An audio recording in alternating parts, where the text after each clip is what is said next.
dear listener. Tonight, as you settle in, let this story carry you away into a world where time softens. Hurry vanishes, and the rhythm of life slows to a peaceful hum. This tale is a gentle escape, a journey into stillness where the rush of the day fades into quiet. Before we begin, find a comfortable position. Breathe in deeply. Hold.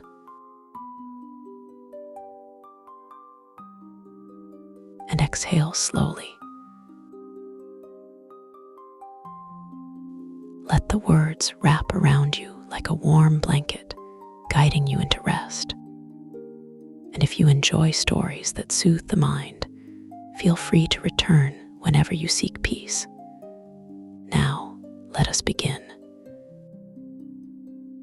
In the heart of the town, a great clock tower loomed, its brass gears whirring, hands racing toward tomorrow. The world below rushed to keep up, heels clicking on cobblestone, hurried voices spilling through the streets, eyes darting anxiously to watches and timers. Time had become a chase. The town no longer paused. It no longer listened. Until one evening when something remarkable happened. A hush fell. The clock tower stopped. Its ticking, once sharp and relentless, softened into something different, something gentler. Instead of hurried seconds, the air filled with the sound of rolling waves and rustling leaves. A breeze carried the whisper of quiet dreams. And at the center of it all, in a quiet little shop tucked between buildings, stood the clockmaker, smiling. The clockmaker's name was Ali.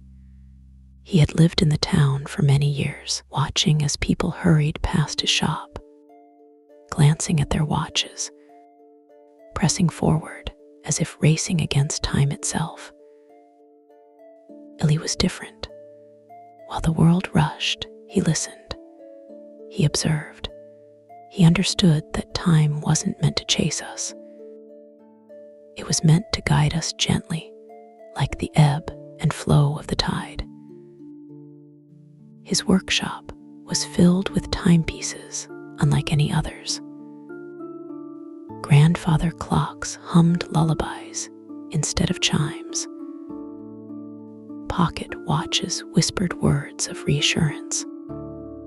Hourglasses shimmered with golden dust that moved like slow sunsets.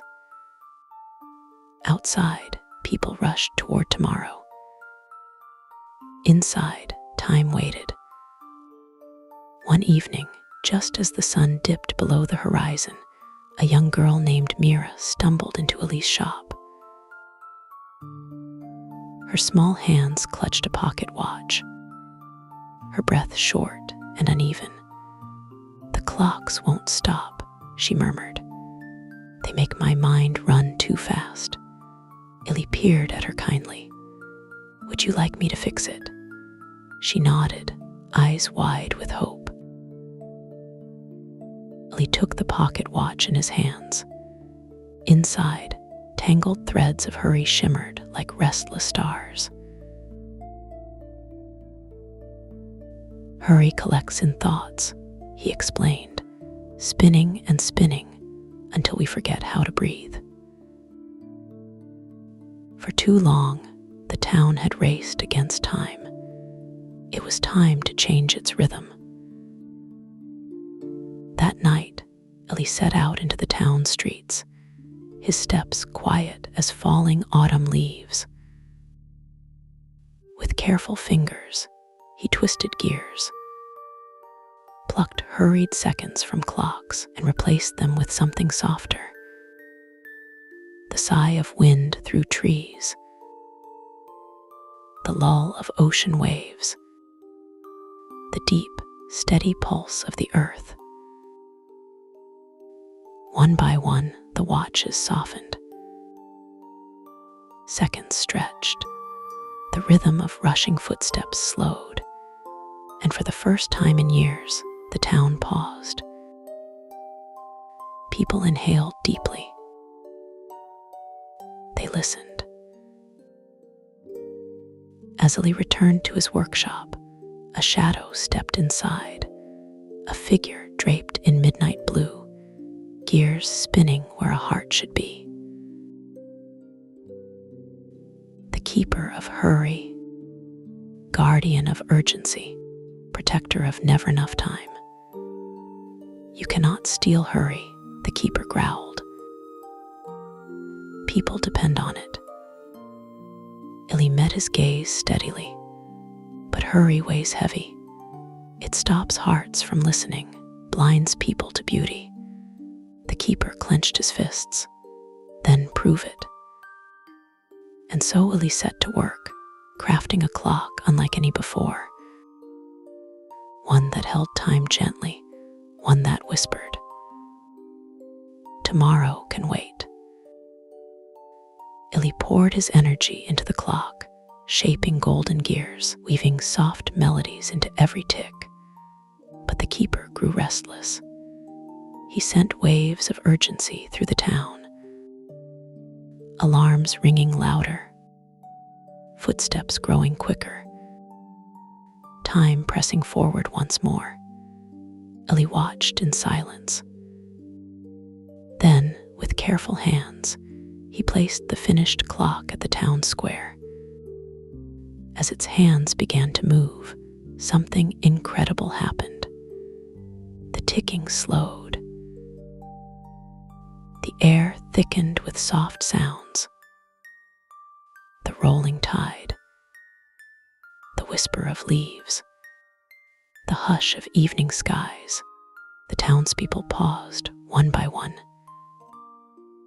Children listened, wide-eyed. Elders smiled, recalling slow mornings from long ago. And the keeper, he stood still for the first time, feeling something new, stillness. Hurry faded, replaced by something softer, something gentler.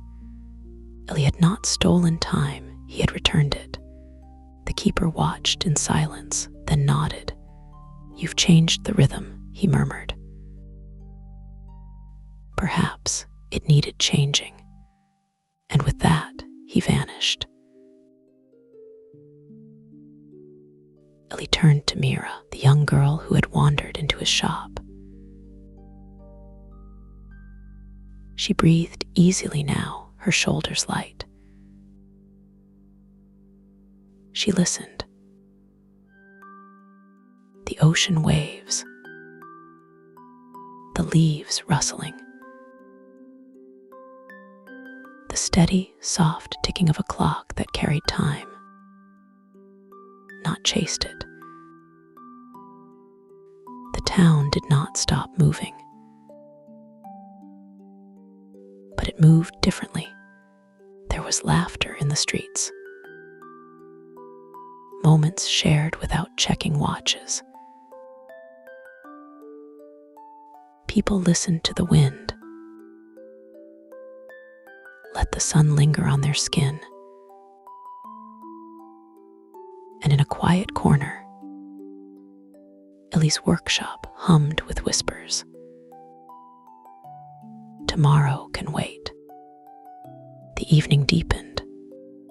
Stars glowed softly in the sky, and the world embraced the quiet.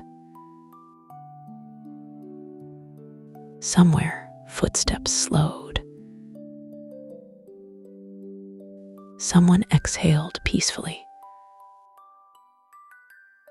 And you, dear listener, let this story stay with you. Feel the hush of leaves, the lull of waves, the deep rhythm of time. Sleep now, knowing that tomorrow will wait. You are safe. You are here. You are resting.